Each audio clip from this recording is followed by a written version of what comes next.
Hi, Brian from the Gordy subplot Brian here. I saw the new Jordan Peele movie. Nope. Which, in case you didn't know, the title is an acronym for Not of Planet Earth. Kinda clever, right? You know, Peele's pivot from sketch comedy into horror might seem out of the blue, but from what he's made so far, it's pretty easy to see the transferable skills he's using. The best Key and Peele sketches demonstrate a successful understanding of not just timing and subversion, but are wholly observational about ways people behave. I think this is why some people thought Get Out was a comedy, by the way. Besides being white and not relating to it, I mean. Peele's many talents as a writer carried over into that film. Get Out particularly was hailed for its relevant and tactful social commentary, which, just textually, gave the film many layers to decipher. He did this so well, I'd argue it single-handedly began the elevated horror trend we're still in the midst of. While that's all fine and good, I'm still not convinced the reception to his debut hasn't pigeonholed Peele into the expectation that every one of his films going forward would carry the same interpretive depth. Which, even though I don't believe his films since then do, they each clearly have the interest in some sort of culturally relevant messages, and execution of what is there is still moderately successful. With Nope, Jordan Peele once again knows how to include social commentary that maturely informs the story and treats the audience like adults. This is a suspenseful horror blockbuster, but much of what works about the film remains independent of the social commentary. You can get interpretive with the film if you'd like, but it is not required of you to enjoy it. Now, when people say this about a movie, they usually mean it some type of way. I'm not saying that because I think art should default to an audience putting up a front of apoliticality. I'm saying his films are ones which reward viewers paying attention and being thoughtful about them. Nope is the least strictly metaphorical of his three films, the most stripped down plot-wise, and the one which explains the least, but might be the most diverse in the number of topics addressed. Nope is appropriately paced and not showy. There is a distinct lack of explaining where the aliens came from, what they want, and their abilities except by demonstration. He has faith that you can stand by the film without the itch to have everything explained to you. Even the characters demonstrate little interest in these kinds of questions. Rather than grapple with the grand implications of discovering extraterrestrial life, the film is about them trying to capture evidence of aliens and exchange it for money. This is an atypical tone and sequence of events for a thriller, working out how to take pictures of the scary thing and otherwise being relatively indifferent towards the threat it presents. It's not slow. We've just acclimated to films like Bullet Train, paced so incoherently audiences aren't used to the plot not being sidelined anymore. The characters are film crew, and their objective in the film is capturing the alien rather than engage with it. Clever touches which make the film more thematically resonant, because their course of action is far more likely than the wonder and awe in the Spielberg movies Nope harkens back to. Whether it is the latest catastrophe in the news or the evolution of the blockbuster, we are desensitized.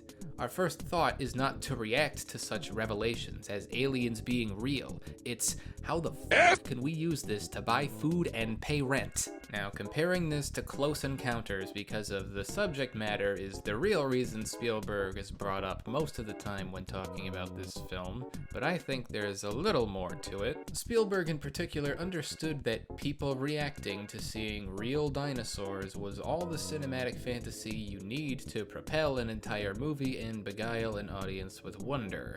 Nope seems like Peele's deliberate throwback to a fascination with suspense and intrigue that was the inception of the blockbuster, rather than endless action and hyper-comic dialogue, while also being deconstructive of that kind of film in a way with how he modernizes it, like I said before. The way it fits in between genres, science fiction, horror, thriller, and the nebulously defined summer movie. The ultimate hook of Nope, whatever genre you think of it, is Peele's clever recontextualization of traditional alien imagery. Legitimacy of an image is given so much thematic weight in this film, so while in the world of Nope, aliens are real and recognizable against our cultural imprint of them, we've misinterpreted exactly what aliens look like and how they operate. The way Peele approaches how the aliens in this film inspired these foundational cliches of popular alien imagery is so plausible. Peele's aiming high with commentary about the filmic image, with an offbeat assembly of character, pacing, and nuance reminiscent of a long-gone blockbuster sensibility, and largely succeeds. It's not a mistake the plot is getting an authentic picture of an alien. Daniel Kaluuya lives next to a phony Western town tourist trap.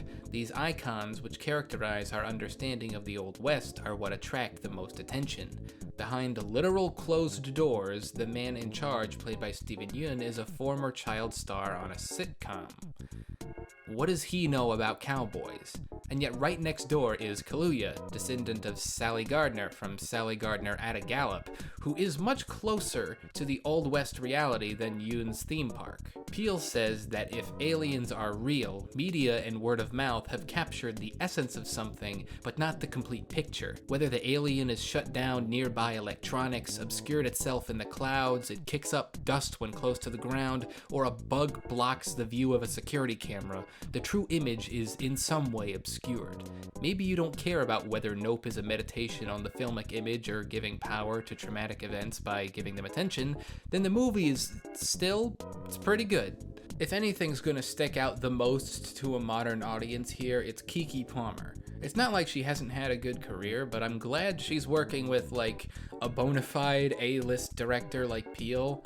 She's funny, she's energetic, probably who most of the audience will relate to and laugh with, and a great counter to Daniel Kaluuya's reserved, introverted character, who I'm sure it's no coincidence spends most of the film sulking like a silent, strong anti-hero from an old western. His immediate, quiet assuredness of what he's seen after catching a glimpse of the alien is a great character detail. Aside from having the best general shot composition and varied angles of any Peele movie so far, I have been throwing around the word blockbuster or summer movie a couple times, but you might be surprised to know Nope only has a $68 million budget.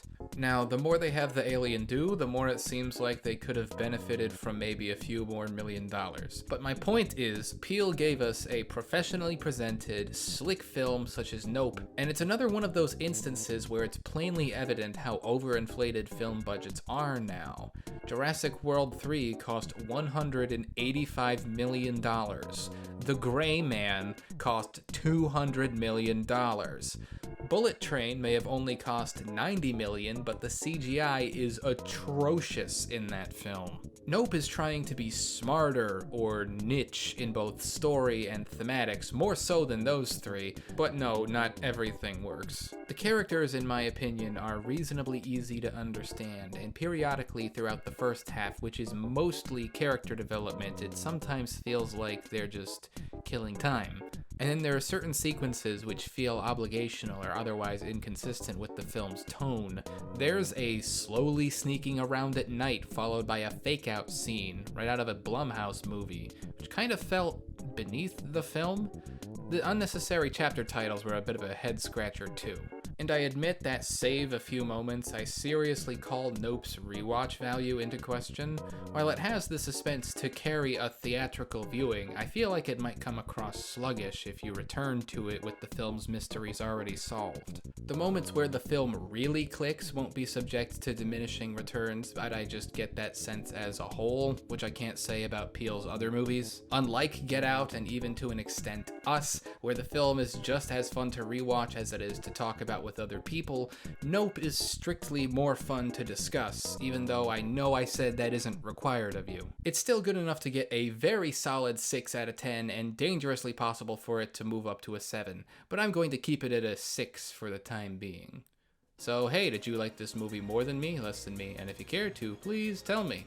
And if you like not only words, but the way I arrange and then say them, please consider giving this video a like and subscribing to me, Brian, from the channel Brian. Thank you, and goodbye.